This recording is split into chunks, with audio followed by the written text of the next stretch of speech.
안녕하세요. 저는 30대 중반의 남자입니다. 그냥 부모님께 말하자니 여전히 가슴 아파하시기도 하시고 친구들에게 말을 하자니 참 내 얼굴에 침을 뱉는 것과 다름없이 느껴져서 이렇게 익명으로 사연을 보내게 되었습니다. 얼굴을 모르는 여러분들께 제 이야기를 한다면 저도 조금은 후련해지지 않을까 싶어서 말이에요. 저는 행복한 사람이었어요. 아내가 있었고 예쁜 공주님이 있었죠. 모든 진실을 다 알기 전까진 세상에서 가장 행복한 사람이었습니다. 그리고 진실을 알게 되었을 때 차라리 죽는 것이 낫겠다 싶을 정도로 불행해졌어요. 오늘 그 이야기를 한번 적어보려고 합니다. 저는 20대 후반에 결혼을 한번 했습니다. 대학교 시절에 만난 여자친구와 말이죠. 편의상 아내라고 지칭하도록 할게요. 아내와 저는 같은 대학교를 다니다가 가입한 등산 동아리에서 만나게 되었습니다. 그 당시 전역을 했던 제가 한창 체력을 기르고 싶어서 가입한 동아리였는데 그곳에서 아내를 만났죠. 지금도 가끔 그 시절이 그립기도 하고 후회가 되기도 합니다. 어찌되었든 그렇게 만난 아내는 청순했고 예뻤고 착했어요. 적어도 제 눈에는 말이에요. 등산을 하다 보니 서로 잡아주기도 하고 도와주기도 하면서 조금씩 사랑을 키워나갔고 우린 결국 연애까지 하게 되었죠. 하지만 제게는 하고 싶은 공부가 있었어요. 그건 사법고시였죠. 저는 어렸을 때부터 공부를 유달리 잘하는 축에 속했어요. 공부를 잘하기도 했고 좋아하기도 했거든요. 항상 시험을 치거나 하면 전교권에 들었고 대회에 나가면 상을 타오는 그런 아이였어요. 부모님이 참 자랑스러워했던 아들이었죠. 당연히 대학도 좋은 곳으로 갔었어요. 그리고 저는 법조계에 한 획을 긋고 싶다는 야심찬 꿈이 있었죠. 알다시피 고시 공부는 참 어렵습니다. 하루 종일 공부에 매달려도 붙을까 말까 하는 그런 공부잖아요. 그때 한참 연애를 하던 도중 저는 대학교를 졸업하게 되었고 졸업 이후 고시에만 매달려야 했어요. 그때 한 2년 정도 연애를 하고 있던 도중이었죠. 저는 공부하기 직전에 아내를 불러 이야기를 했습니다. 울면서 말이에요. 기다려달라는 것이 얼마나 이기적인 행동인지 무척이나 잘 알고 있다고. 하지만 기다려주기만 하면 내가 무조건 너 호강시키겠다고. 이런 못난 부탁만 해서 미안하다고. 그렇게 말이에요. 당시 아내였던 제 아내는 절 한번 꼭 안아주더니 괜찮다고 절 토닥거려 주었어요. 기다려달란 부탁을 하는 것도 죄인 같았는데 그런 제 부탁에 따뜻한 포옹으로 화답하는 아내를 보며 이 여자는 절대 놓치지 말아야지 하며 후회를 했었습니다. 그렇게 공부에 집중하기 시작했어요. 하고 싶었던 공부를 하니 정말 즐거웠어요. 저는 고시 생활이 그리 힘들다 느껴지지 않을 정도였죠. 공부가 체질에 맞는 사람이 있다고들 하잖아요. 제가 딱 그런 체질이었습니다. 그렇게 노량진에 짐을 싸들고 들어가서 공부만 했어요. 정말 짬짬이 아내를 만나고요. 아내가 저 공부하는 동안 밑반찬들도 해오고 저를 정말 살뜰히 챙겨줘서 진짜 눈물나게 고마웠습니다. 그렇게 8개월 정도 지났을까? 원래 아내는 저를 찾아올 때 미리 연락을 하고 왔어요. 하지만 그날따라 비도 주룩주룩 내리는 날이었는데 말도 없이 우산도 쓰지 않고 저를 찾아왔더군요.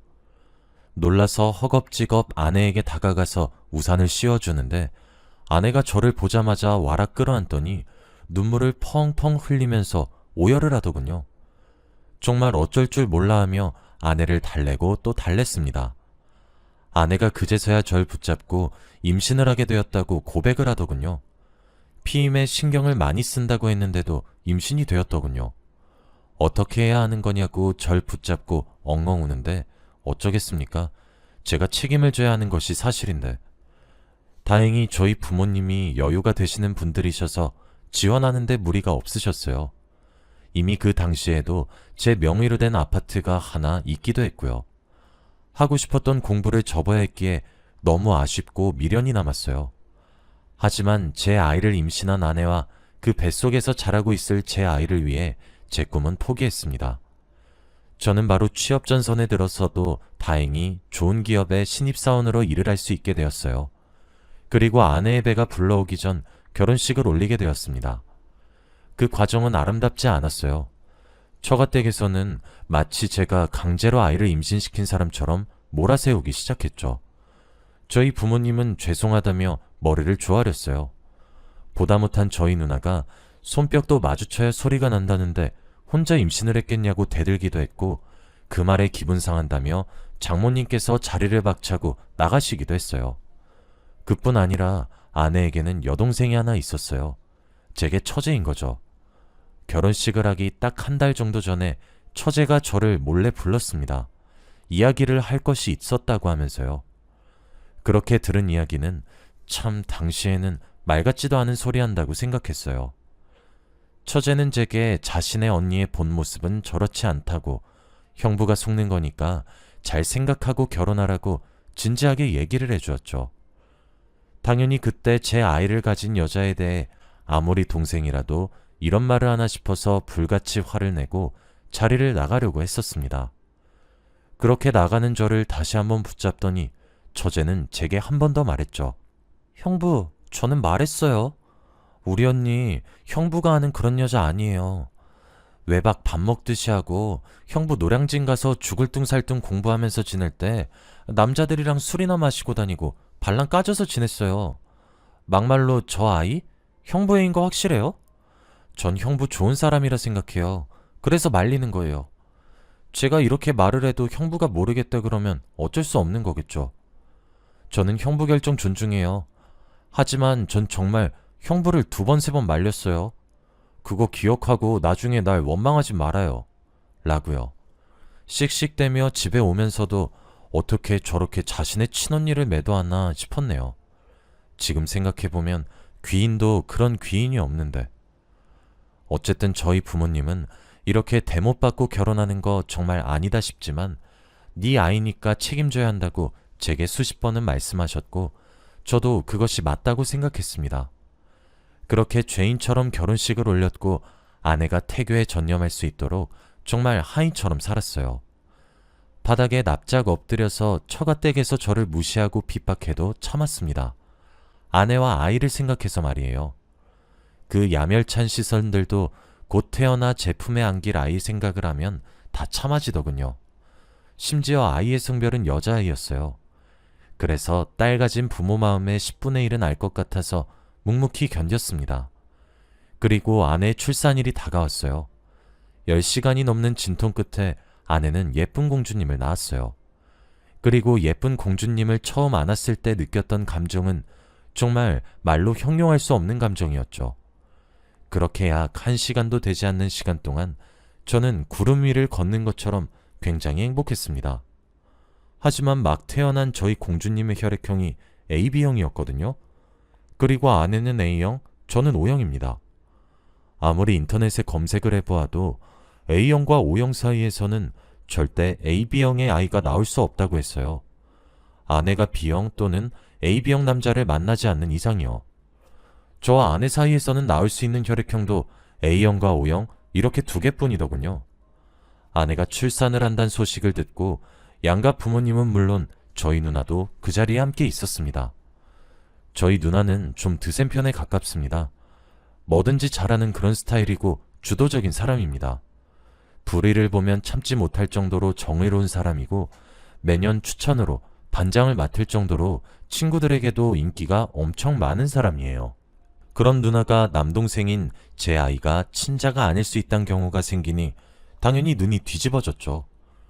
누나는 바로 친자 검사를 알아보기 시작했고 막 출산을 끝낸 아내에게 욕을 퍼붓기 시작했습니다.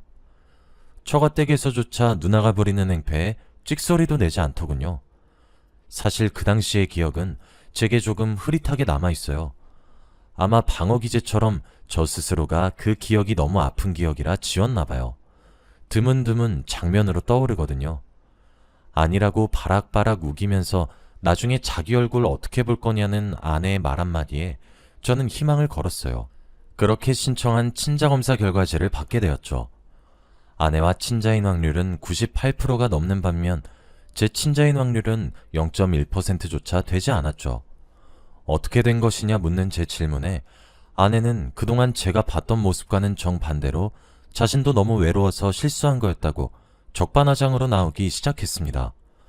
그 이후로는 당연히 병실이 뒤집어졌습니다. 장인어른은 밖으로 담배를 피시러 나가고 장모님은 아내를 보호하고 그리고 제 누나는 그걸 말이라고 짓거리고 앉아있냐라며 아내의 뺨을 수차례 내려쳤고 장모님께서도 딸년 교육을 이딴 식으로 시켜놓고 내 동생을 죄인 취급하고 우리 부모님 머리를 조아리게 만든 거냐라며 손을 휘둘렀어요. 누나 좀 말리라고 소리를 지르는 아내의 말이 귀에 들어오지도 않았죠. 그냥 그 상황을 벗어나고 싶었습니다. 저희 누나는 병원 가드들이 몰려와서 남자 셋이나 붙어서 겨우 떨어뜨렸다더군요. 누나 손에 장모님과 아내의 머리카락이 두 움큼씩은 쥐어져 있었다고 했죠. 솔직히 속이 시원하기도 했습니다. 저도 뭐라고 하고 싶었거든요. 그리고 그 이후부터는 저희 부모님과 누나가 알아서 해결해 주었습니다.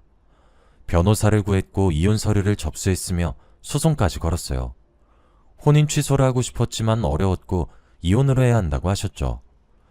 처가댁은 아이를 제 눈에 보이지 않게 하겠다며 싹싹 빌었지만 어림도 없었죠. 아내도 이혼 소송이 시작되고 나니 절 찾아와 무릎 꿇고 사과하기 시작했어요. 그런데도 징그럽게만 느껴지더라고요. 이제부터라도 잘하겠다며 미안하다고 우는 아내를 저는 아내를 만난 이후 처음으로 냉정하게 지나쳤어요. 그 순간 옆에 우두커니 서 있는 처제와 눈이 마주쳤어요. 처제는 저와 눈이 마주치자마자 씁쓸히 웃더군요. 마치 형부 제 말이 맞죠? 라고 말하는 것처럼 말이에요. 누나가 저 대신 깽판을 쳐서 이 정도로 버텼던 것 같아요. 절 안아서 괜찮다고 다독인 것도 누나였고 처가댁을 뒤집어 엎은 것도 누나였고 친자검사부터 이혼까지 모든 것을 물심양면의 마음으로 도운 것이 누나였거든요. 이혼 이후 저는 회사에서 퇴사 권유를 받았어요. 신입사원이 정신도 제대로 차리지 못한 채로 멍하니 앉아서 일도 안 하고 우울하게 지내는데 저 같아도 자르겠다 싶었죠. 그 이후 몇 달간 방에서 나오지도 않고 은둔 생활을 했던 것 같습니다.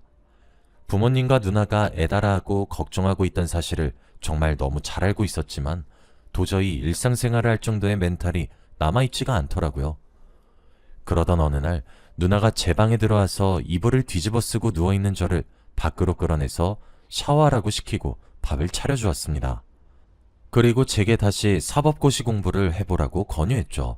부모님도 옆에서 그때 못했던 것 이왕 이렇게 된 김에 공부해보라고 지원해주겠다고 거드셨고요.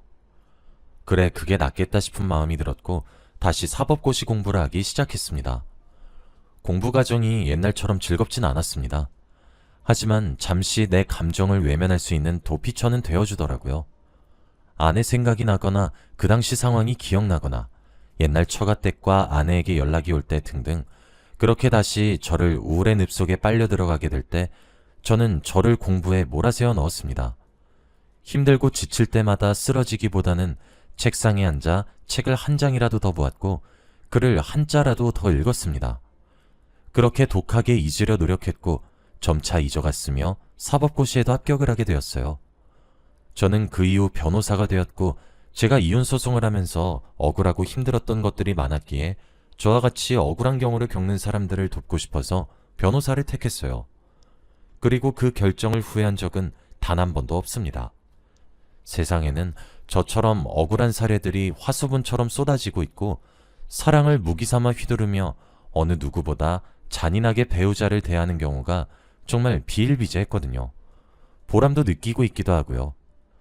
저는 그렇게 이혼을 하고 난 이후 다른 사람을 만나는 것은 엄두가 나지 않아서 포기했고 저 혼자 일을 하며 지내고 있었습니다. 결혼 생각은 싹 사라진 것은 뭐 당연한 거고요. 그런데 몇 달 전 길을 걸어가다가 우연히 어떤 여자아이의 손을 잡고 있는 아내와 마주쳤습니다. 수년 만에 만나도 한눈에 알아보겠더군요. 여전히 예쁜 얼굴에 긴 생머리를 가지고 있었어요. 옛날보다 늙긴 했지만 얼굴은 그대로인 것 같았죠. 그리고 옆에 손을 잡고 있는 아이를 보니 저 아이가 그때 태어났던 아이였구나 했네요. 모르는 척 스쳐 지나가려고 하는 저를 아내는 붙잡았고 어영부영 카페에 들어오게 되었어요. 그 사이에 아내는 자신의 딸아이를 버스에 태워보냈더라고요. 유치원 버스 말이에요. 그렇게 커피 한 잔씩 시키고 우린 한참을 어떠한 말을 나누지 않았습니다. 먼저 입을 뗀 것은 아내였어요. 아내는 제게 사과를 건넸어요. 이전 일이 너무 후회가 된다는 내용이었죠. 그 외에도 아내의 딸이 벌써 유치원 졸업반이 되었다는 이야기, 외가에 얹혀 살고 있다는 이야기, 처제인 동생과 사이가 틀어진 이야기, 딸의 친아빠가 양육비를 매달마다 꼬박꼬박 주는 사람이 아니라 힘들다는 이야기 등등 참 많은 이야기를 조잘조잘 이야기하더라고요. 그리고 제게 미안했다고 사과를 하더군요. 저도 대답을 했습니다. 벌써 유치원에 갔단 걸 들으니 시간이 참 빠르단 이야기. 처제가 제일 정상적인 사고를 가지고 있었던 것 같은데 의절을 왜 했냐는 이야기. 많이 힘들어도 힘냈으면 좋겠다는 이야기. 그리고 사과는 이미 예전에 받았단 이야기까지 말이에요. 두 번 다시 우연으로 만나더라도 아는 척 만나지 말자는 말을 건네고 아내를 뒤로 한 채 사무실로 갔습니다. 그런데 그렇게 우연한 만남을 가진 뒤 제 사무실로 뜻밖의 손님이 찾아오셨더군요. 한때 제게 장모님과 장인어른으로 불렸던 아내의 부모님들이셨습니다. 제가 일하는 사무실은 대체 어떻게 알아내신 건지 알 수가 없었죠. 제가 회사의 대표였기에 망정이지 직원으로 있는 회사였으면 퍽 난감할 뻔했죠. 참 여전히 상대방의 입장은 생각도 않고 밀어붙이시는 폼이 여전하다 싶으셨습니다. 단도직입적으로 묻겠다고 당당하게 말하는 것과 다르게 자세는 비굴하게 보일 정도였죠. 장모님이 그러시더군요. 유압 전에 우연으로 아내와 만난 이야기를 들었다고, 이런 것도 운명이 아니겠느냐고. 아내의 딸은 앞으로 평생토록 제 눈앞에 띄지도 보이지도 들리지도 않게 할 테니 두 사람 다시 합치는 것이 어떻냐고 말이죠. 더 들을 것도 없어 경비실 사람을 호출해 밖으로 끌어냈고 단단히 주의를 주었습니다. 이 사람들 두 번 다시 내 사무실에 출입 못하도록 하라고 말이에요. 그 이후 사무실에 장모님과 장인어른이 찾아오시는 경우는 없었습니다. 하지만 이젠 아내가 아이와 함께 찾아오네요. 말도 없이 저희 회사에 본인의 딸을 휙 맡겨버리고 갈 때도 있고 제가 일을 하고 있는 대표실에 불쑥불쑥 들어올 때도 있습니다. 의뢰인과 얘기를 하던 도중에 난감했던 적이 한두 번이 아닙니다. 저도 계속 대처를 했어요. 처음엔 경비실에 호출해서 못 들어오게 막았어요. 그랬더니 아이를 회사에 떼어나고 나가더군요. 자지러지듯 우는 아이를 보다 못해 회사에 들여서 따뜻한 코코아를 마시게 했어요. 그 이후 아이만 두고 가면 경찰부터 불렀습니다. 여러 차례 경찰 호출을 당해서 돌아왔으면 그만할 법도 한데 그러지 않는 걸 보면 참 화가 나네요. 아내는 자신과 합치길 바라는 것처럼 느껴져서 허탈합니다. 며칠 전엔 처제가 아내를 잡으러 왔더군요. 제게 연신 고개를 숙이며 사과를 하는 처제에게 용돈을 쥐어주었습니다.